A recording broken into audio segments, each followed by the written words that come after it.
Staying in shape is a tough task, but it's even tougher when you're weightless.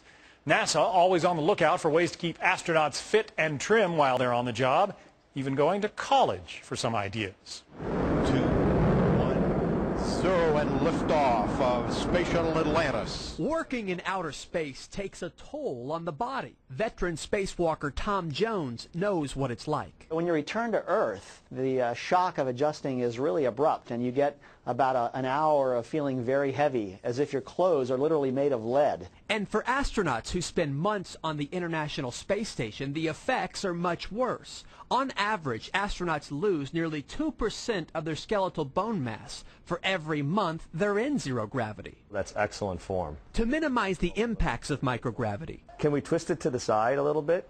Back on Earth, NASA scientists work on new ways to keep astronauts fit while in orbit. When you exercise in zero gravity, things are going to change.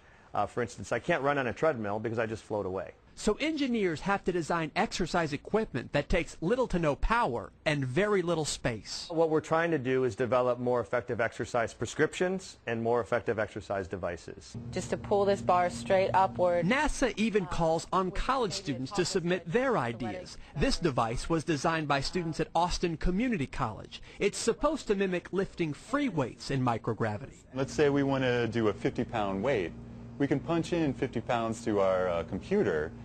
It regulates the pressure in that chamber, and so it feels like you're lifting 50 pounds. As part of the project, the students get to test their equipment on a plane NASA calls the Weightless Wonder, and I went along for the ride. To simulate microgravity, this Boeing 727 follows what's called a parabolic flight path, which means you climb at a 45-degree angle, and then pilots dip the nose, and you free fall for roughly 25 seconds.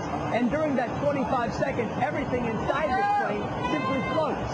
Up here, time is of the essence. You want to get that peak moment that you can get the least amount of gravity on you, reduced gravity, so you can go ahead and perform your experiment. The plane is full of projects from college students across the country. Some work, some don't. If these folks come up with something that could be useful, we're very interested in talking with them about that. NASA would like to send astronauts to Mars someday, but it would take up to 6 months just to get there. This problem with deterioration of health in space is a possible game stopper for space travel. But with creative young minds generating new ideas, the sky is the limit.